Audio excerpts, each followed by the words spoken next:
Hallo und willkommen in der Schweiz und in Italien. Bei dieser Tour umrunden wir einmal den Lago di Lugano und passieren dabei viermal die Grenze. In diesem Video zeigen wir euch im Teil 1 die malerische Nordküste von Figino über Lugano nach Polezza. Steigt auf und begleitet uns an diesem relaxten Tag.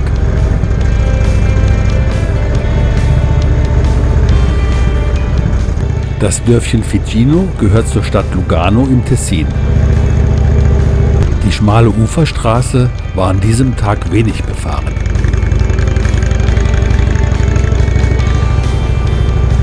Auch an diesem See befinden sich wieder viele eindrucksvolle Villen.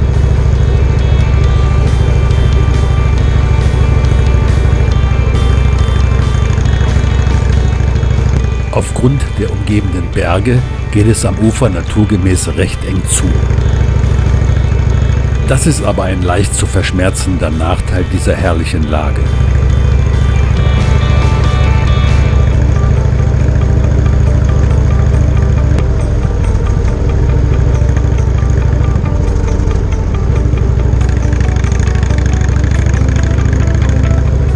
Glücklicherweise ist nicht das ganze Ufer zugebaut und jeder kann einen Blick auf den See erhaschen.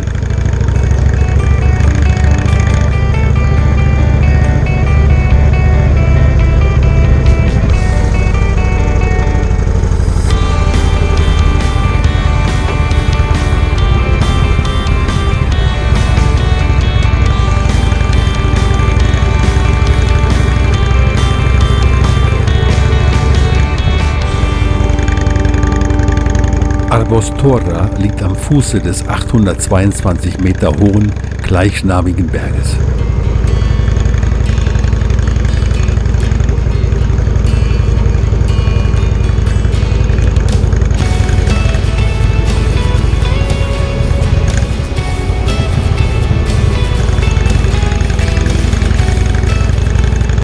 Heute haben wir wieder Bilderbuchwetter und das Tessin zeigt sich von der besten Seite. Überall vermischt sich moderne mit historischer Architektur.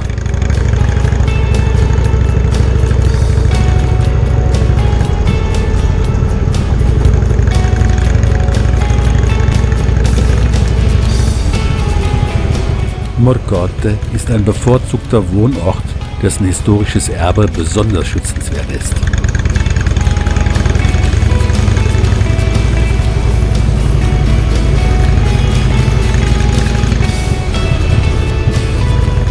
Hier gibt es einiges zu besichtigen. Eine schöne Renaissancekirche, eine Burgruine, Palazzi und eine monumentale Kirchentreppe mit 404 Stufen.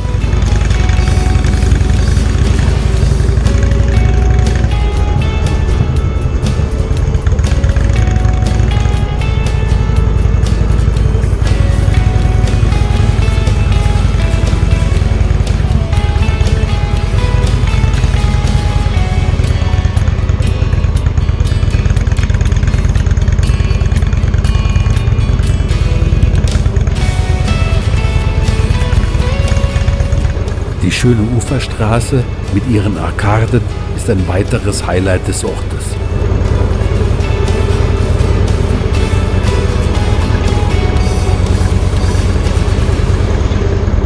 Hier könnte man wahrscheinlich eine ganze Woche verbringen.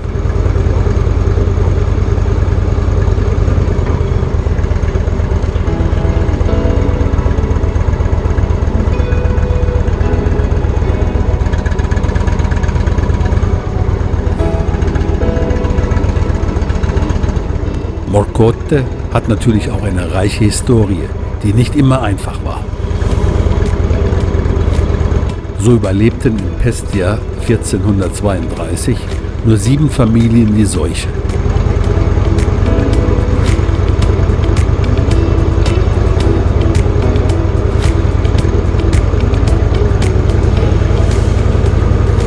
Irgendwann müssen wir Morcote mal etwas genauer unter die Lupe nehmen. Aber wann?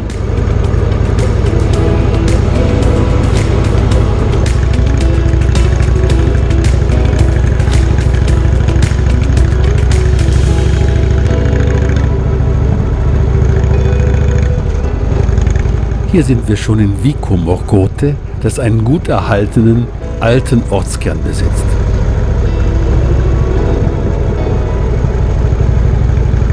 Sogar ein 5-Sterne-Hotel ist hier zu finden.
Das Dorf Melide wird erstmals im Jahr 852 erwähnt.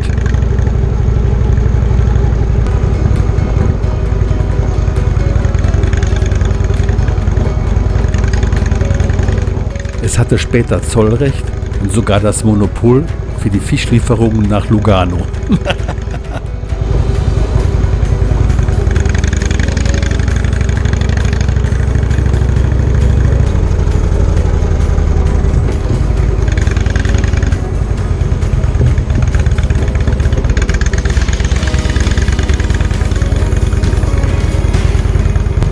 Wer auf der Autobahn von Zürich nach Mailand fährt, kann hier mal rausfahren und den schönen Ort besichtigen.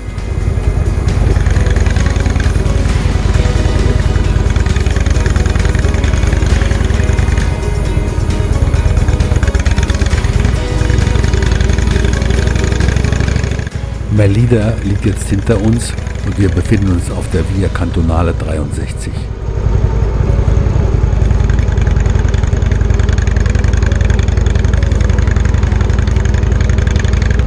Lugano rückt langsam in Sichtweite.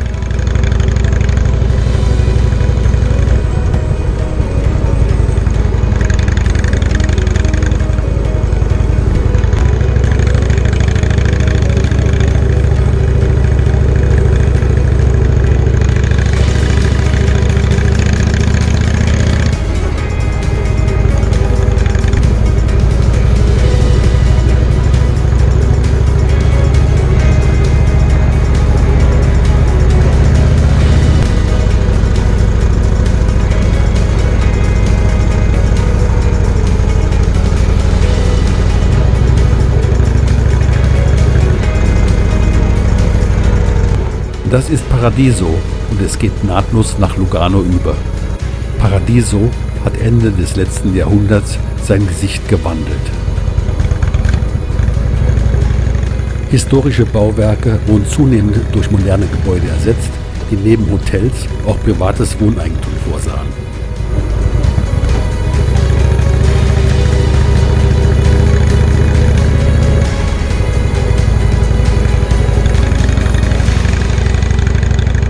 Fast hätten wir gar nicht bemerkt, dass wir schon Lugano erreicht haben. Der schweizerisch-mediterrane Kulturmix ähnelt dem in der norditalienischen Lombardei.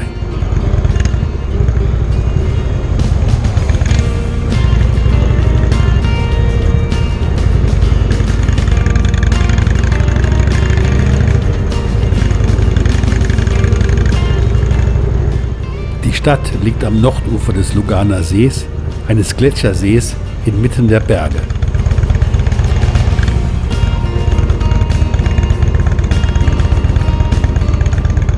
Lugano ist nach Zürich und Genf der drittgrößte Finanzplatz der Schweiz.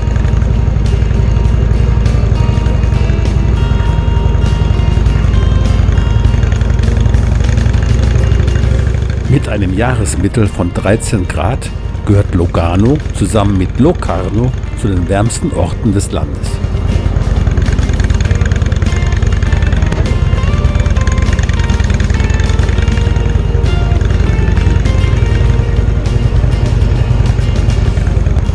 Mittelalter war Lugano jahrhundertelang von Konflikten zwischen Como und Mailand betroffen.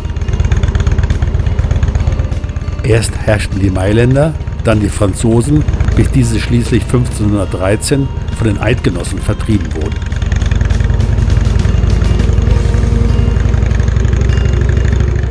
Die vielen Sehenswürdigkeiten kann man in diesem Rahmen gar nicht aufzählen.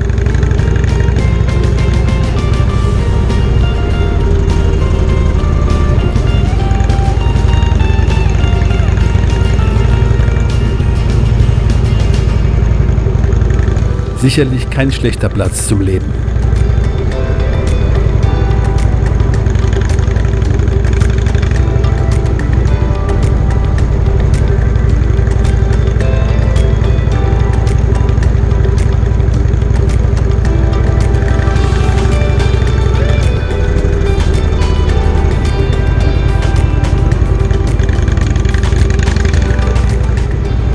Jetzt sind wir im Stadtviertel Ruvigliana, das im Jahre 1972 zu Lugano eingemeindet wurde.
Allmählich verlassen wir die Stadt und fahren auf der Seeuferstraße Richtung Porlezza.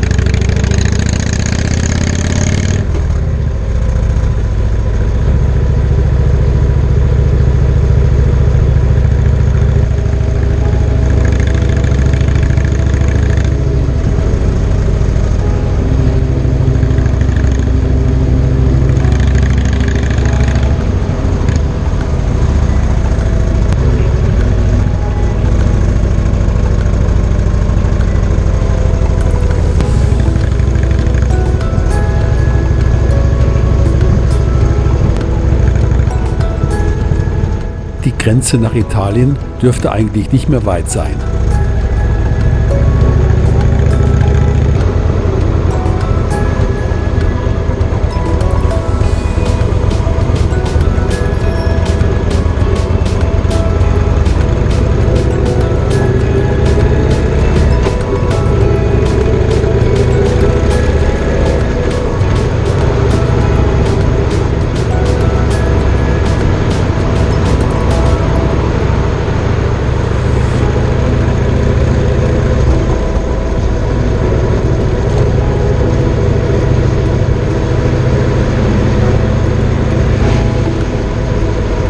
Die Grenzposten liegen aber weit auseinander.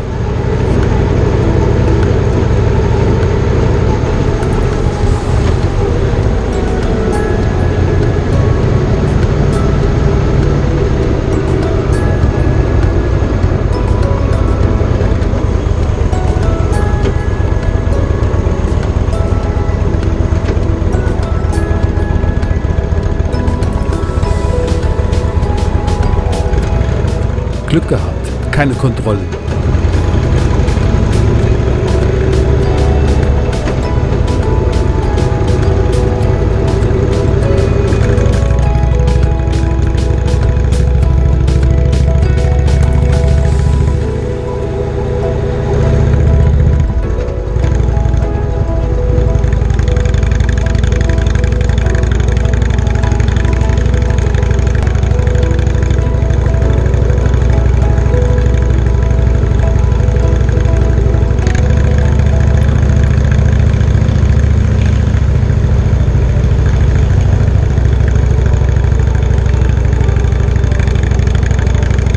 Oria, ein langgestrecktes Dorf, hat aus Platzmangel kein richtiges Zentrum.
San Mamete ist ein ruhiger Urlaubsort, hat aber einen Fähranleger.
Cresson-York gehört zur Gemeinde Valsolda.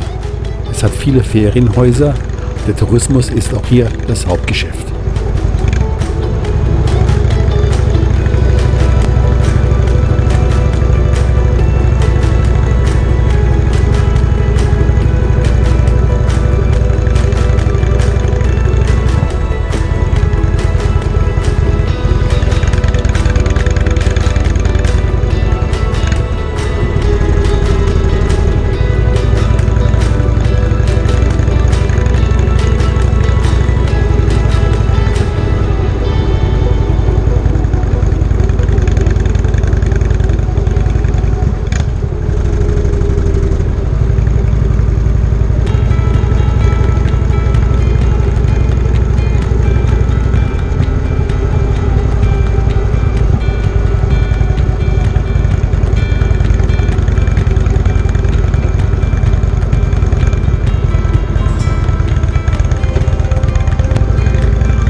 ist ein kleines Dorf mit ein paar hundert Einwohnern.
Jetzt sind wir in Polezza, am nördlichen Ende des Luganer Sees. Hier legen wir unsere Mittagspause ein und sehen uns im Ort etwas um.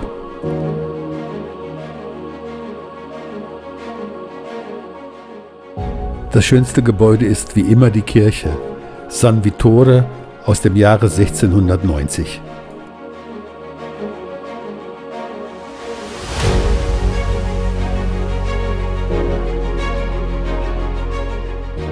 Uns wundert immer wieder, dass sich solch kleine Orte derart prunkvolle Kirchen leisten konnten.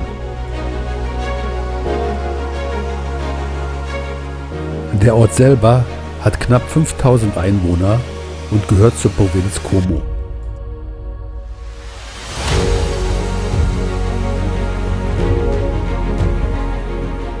Viel Platz war hier nicht, sonst hätte man nicht die Fenster zugebaut.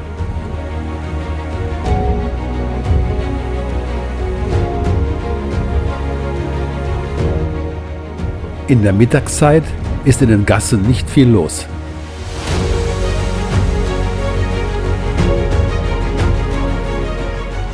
Wir könnten noch verweilen, haben aber noch ein paar Kilometer vor uns.